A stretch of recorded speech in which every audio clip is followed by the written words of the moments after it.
Hello again and welcome to the third in our series of videos helping you to create a Space Invaders type game. And in the previous one obviously we put in some of the assets, we put in the lives counter, the score, we also put in further down we put in the gun as well as the first of our strawberries. First job we'll do here in this video will be creating our bullet from scratch as an active object, and we'll also be creating our we'll be duplicating those strawberries, which is the first job we'll be doing. Easily done. Okay, so we select our strawberry in the first instance, and basically we're going to select our strawberry, and we're going to create some columns of strawberries descending down upon us. Five rows by 12 columns, I think. So we select the object and that we've created, and then we essentially all we do is select it, and we want to duplicate the object, and we want to, by right clicking on it, we're going to create 5 rows of the object. So we've got 5 in the rows and 12 columns. We can leave the row spacing as blank because there's a little bit of black if you look around each of the strawberries. If the active object graphic came right to the edge of the selected window there, you'd need to put in perhaps 2 or 3 as a row spacing, just to provide a bit of daylight between each of the invaded strawberries. We click on OK and we see what happens. Okay, so now you've got the columns coming down upon you. The second thing I want to do is I also want to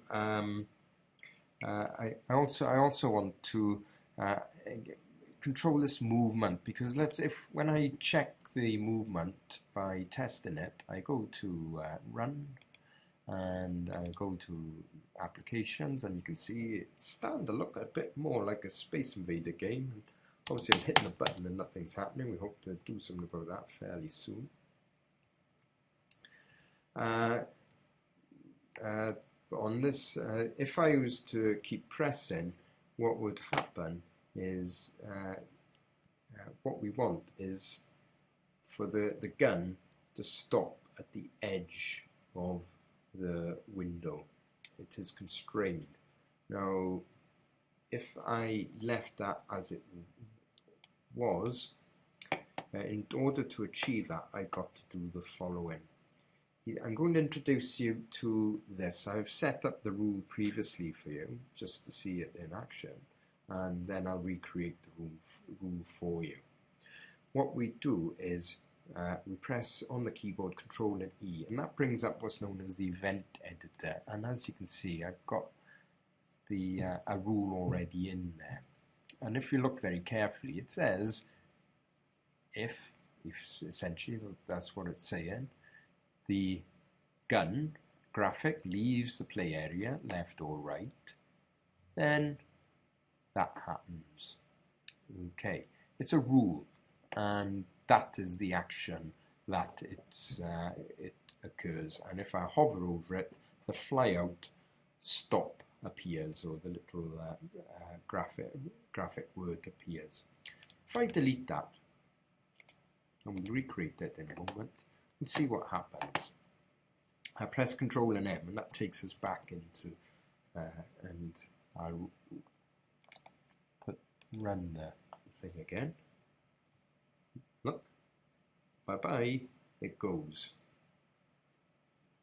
Where it goes to, nobody knows, because you can't see it. It goes out of the visible area of the graphic window.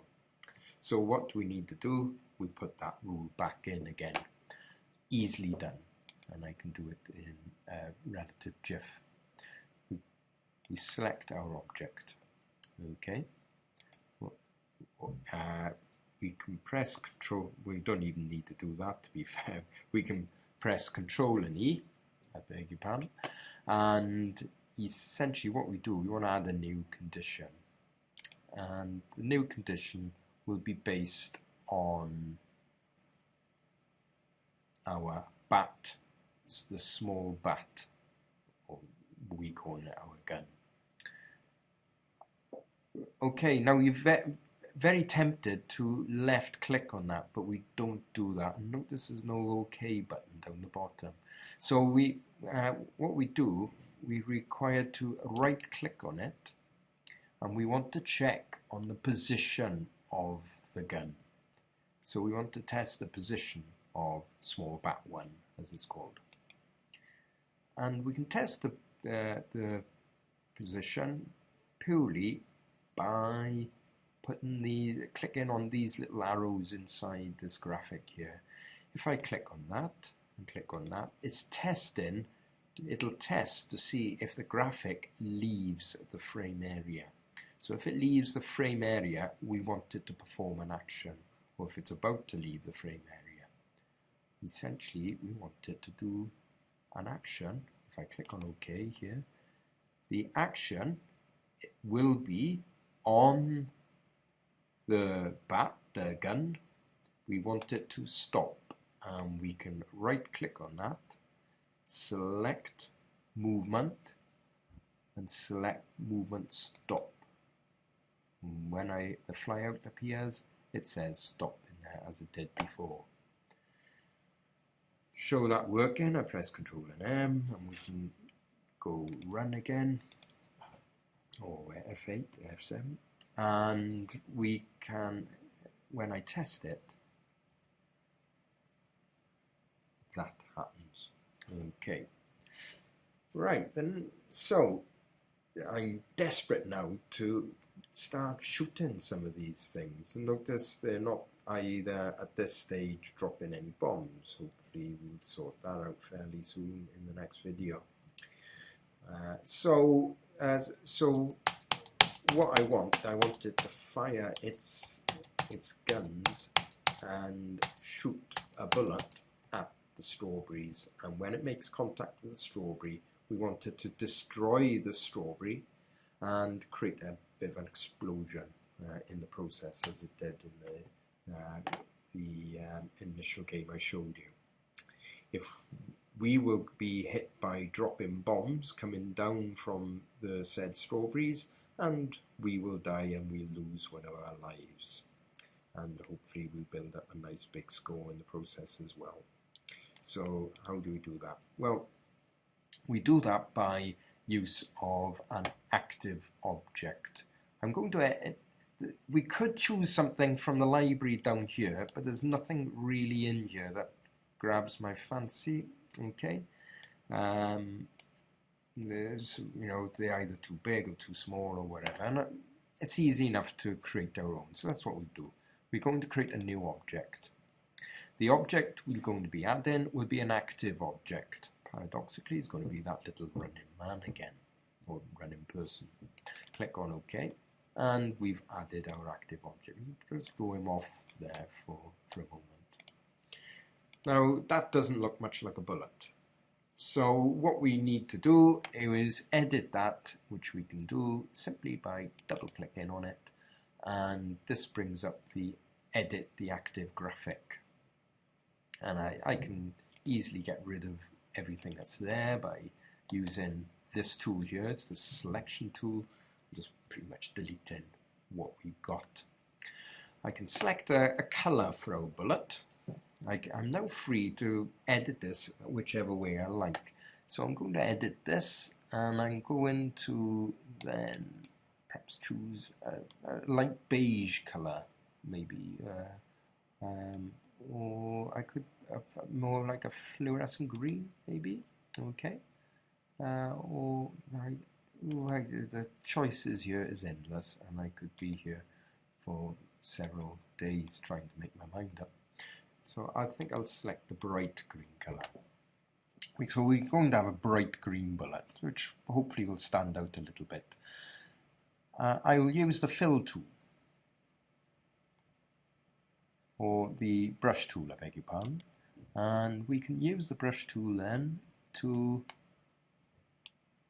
we're going to create our bullet. It's going to be around about, I would have thought, 4 by 4, I would have thought would be about right. 4 by 5, make it a bit longer maybe. And we can draw a line there. We can use the fill tool then to fill that in with green. If I choose, I can add a little bit more down the bottom. I'm using the line tool here. And as you can see, I'm filling in those pixels there, and just use that. Use the crop tool then. This is the crop tool. I can also zoom in and zoom out on it. On the thing. I think I'll make it a bit bigger again. Okay, I'm feeling a bit... okay, so I'll make that a little bit bigger. Just to show you that it can be done. Okay, here it is. I'm not going to make them any more bigger than that, I promise you. Alright. Okay.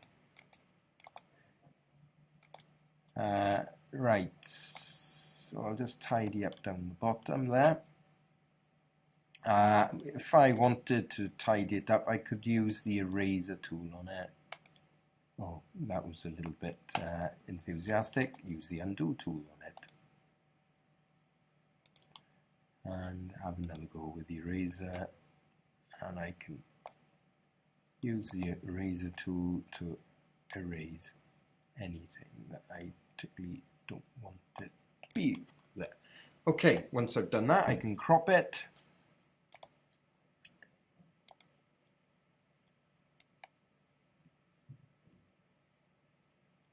And I'll just fill in these other gaps here, like so. Using the brush tool here, just brush those in, and that is done. Okay, and that is our bullet done. So our bullet will fire from the gun, and it will then shoot the strawberries. Okay, that's all we've got time for this video. So we'll continue again in the next video. So in this video, we increased the number of strawberries, we managed the movement of our gun, and also we manufactured our bullet, which we will then start firing at our strawberries and create little explosions in the process. Okay, look forward to speaking to you again in the next video. And thank you for watching.